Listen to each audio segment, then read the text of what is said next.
आज भी इस जमीन पर ऐसे पुरसरार मकामात मौजूद हैं जिनके बारे में आज भी मुकम्मल मालूमात नहीं है। बहुत से ऐसे वीरान जजीरे हैं जिनमें इंसान रहते हैं या नहीं, कहा नहीं जा सकता। आज की जदीद साइंस भी अल्लाह की कुदरत के आगे बेचारगी का इजहार करती है। लेकिन आज जिस जजीरे का जिक्र करने वाला हूँ उसका नाम नॉर्थ सेंटिनल जजीरा है। यह जजीरा आज की दुनिया से मुकम्मल तौर पर कटा हुआ है। आज भी वहां रहने वाले लोग जंगली और शिकार करके अपनी जिंदगी गुजारते हैं। ये लोग बाहरी दुनिया का दखल बिल्कुल बर्दाश्त नहीं करते हैं। ये तीरों और नेजों का इस्तेमाल करके अपने शिकार को हलाक कर देते हैं। फिर चाहे जानवर हो या बाहर की दुनिया से आने वाले इंसान, जब भी बाहरी इंसान ने इस जजीरे की मालूमात हासिल करने की कोशिश की है तो जान से मारा गया। अल्लाह ही बेहतर जानने वाला है कि ऐसा क्या राज पोशीदा है इस जजीरे में जिसकी हिफाजत ये जंगली लोग करते हैं।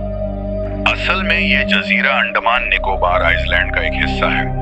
ये जजीरा बाकी जजीरों से अलग थलग है क्योंकि यहाँ के लोग बाकी दुनिया से अलहदा ही रहना चाहते हैं। कई बार ऑफिशियली तौर पर भी इनसे मिलने की कोशिश की गई, लेकिन यहाँ के लोगों ने हिंसक रवैया ही इख्तियार किया। सबसे बड़ी दिक्कत है जबान की। ये लोग किसी की जबान समझते हैं और ना कोई इनकी जबान। इसलिए कई बार कोशिश करने के बाद भी जब कोई फायदा न हुआ तो इस इलाके में जाना बैन कर दिया गया। लेकिन एक बार एक ईसाई पादरी जिनका नाम जॉन था, वो 14 नवंबर 2018 की रात को जॉन एक लोकल मछुआरे को 25,000 की रिश्वत देकर चोरी छुपे रात में इस आइसलैंड पर पहुंचे ताकि ये लोगों को ईसाईयत की तबलीग कर सकें। लेकिन जान का खतरा महसूस होने पर किसी तरह जान बचा के निकले। लेकिन ये अपने काम से इतनी ज्यादा मोहब्बत करते थे कि बिना जान की परवाह किए दोबारा उन लोगों की तरबियत की नीयत से बाइबल और कुछ गिफ्ट्स के साथ वहां पहुंचे। जब इस बार फिर जॉन उस जजीरे पर पहुंचे तो उन लोगों को उन्होंने गिफ्ट दिए और बाइबल की तरफ इशारा करके उन्होंने ईसाईयत की दावत दी। लेकिन वो जो कुछ कह रहे थे उन लोगों की समझ में कुछ नहीं आ रहा था। तभी एक तीर उनकी तरफ आया जो बाइबल पर लगा और वो बच गए। लेकिन फिर कुछ लोगों ने उन्हें पकड़ लिया और फिर उन्हें एक बांस में बांध कर कंधों पर उठा के ले गए, जैसे एक जानवर को आग में भुनने से पहले करते हैं। ये सारी बातें उस मछुआरे ने बताई जिसके साथ जॉन वहां गए थे, जो खुद डर की वजह से वहां नहीं गया लेकिन दूर से ही सारी हरकतों को नोटिस कर रहा था।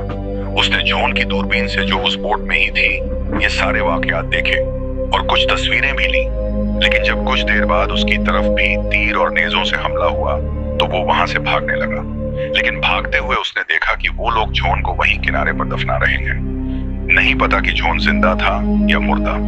फिर इस वाकये के बाद किसी और ने वहां जाने की हिम्मत नहीं की। ये वाहिद ऐसा जजीरा है जहां आज भी लोग ऐसे रहते हैं जैसे हजारों साल पहले के इंसान।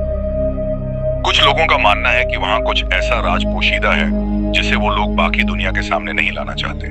कुछ मजहबी लोगों का मानना है कि वहां कोई शैतान छुपा है जो कयामत के कब्ल जाहिर होगा और वो जंगली लोग उसकी परस्तिश करते हैं। वहीं कुछ जदीद ख्याल लोगों का मानना है कि वहां एलियंस का आना जाना है या किसी दूसरी दुनिया का दरवाजा है। वल्लाहु आलम जो भी हो, आप इस बारे में क्या सोचते हैं? कमेंट सेक्शन में अपने ख्याल का इजहार जरूर करें। वीडियो को लाइक करें और ऐसे ही और वीडियोस देखने के लिए चैनल को लाजमन सब्सक्राइब करें। अल्लाह निगहबान।